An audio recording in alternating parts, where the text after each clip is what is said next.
Recently, I went exploring this ancient harbor area, and I ended up finding a lot of interesting stuff.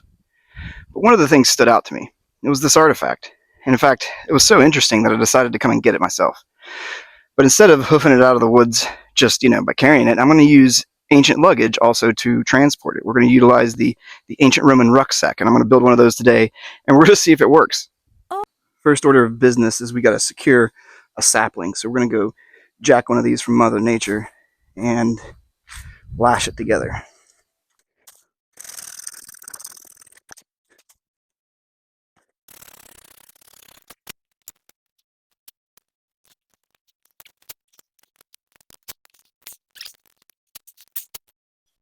After thinking about this for a second, this is still a little wonky, and yes, I could do better, but this is just carrying it across, the field to the tracks, or to the parking lot.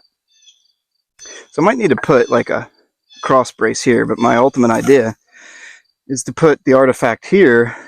My shoulder is going to go here, and we'll see if it works. Ready to laugh?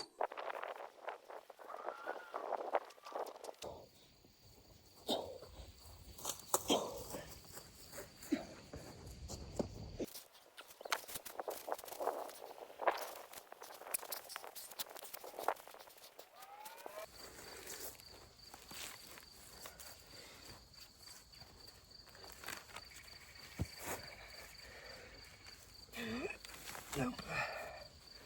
That'll work.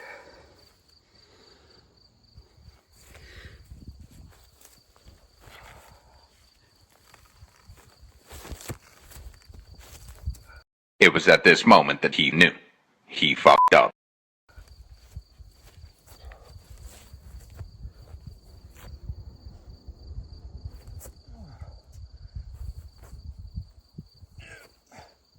No. Hell no.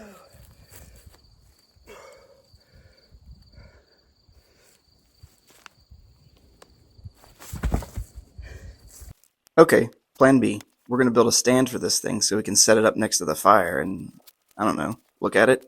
Either way, I've realized that if you're able to get these things positioned in their original position, you actually end up seeing a lot more. In my previous videos, I mentioned how important it is to film things while you're in the field because you might end up seeing stuff that you didn't see while you were out there. And this happens to be one of those cases.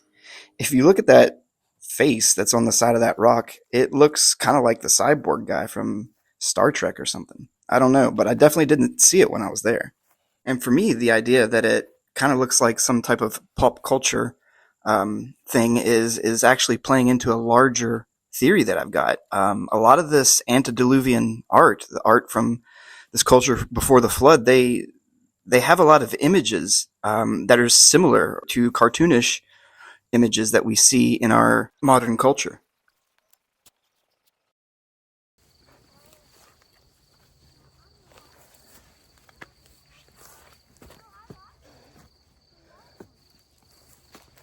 The whole reason I had any interest in this stone was just because its general shape matched one that I had actually found in Italy and also one from the Ohio River. So I was just, for me, it was just more evidence of that item.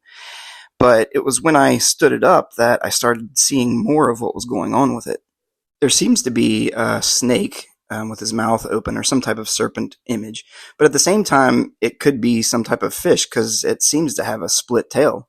And then when you look at that split tail, it's almost like another image in itself. But what was really mind blowing was the lower jaw of that darker snake image curls around almost like a Nightmare Before Christmas kind of thing into an eye. And if you're able to forget that one image that we talked about previously for a second, it almost is like the whole length of that thing is like a skull type image. I think this image plays into a category that we've seen before, but for some reason this piece felt familiar, and then I realized what it was. It was Bender.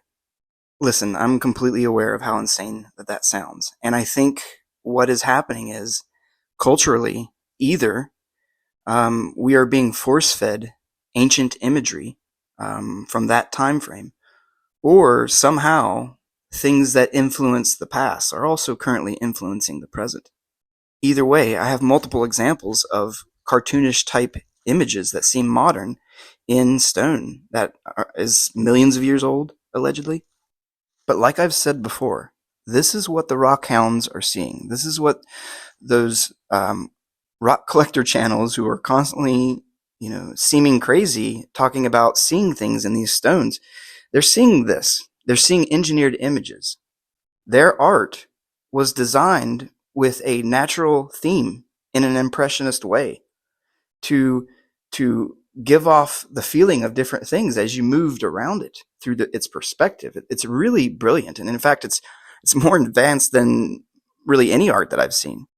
So when you consider the megalith that's just up the hill from this, and the image that happens to be carved on the side of it, you have to wonder if this isn't just more of a non-human hand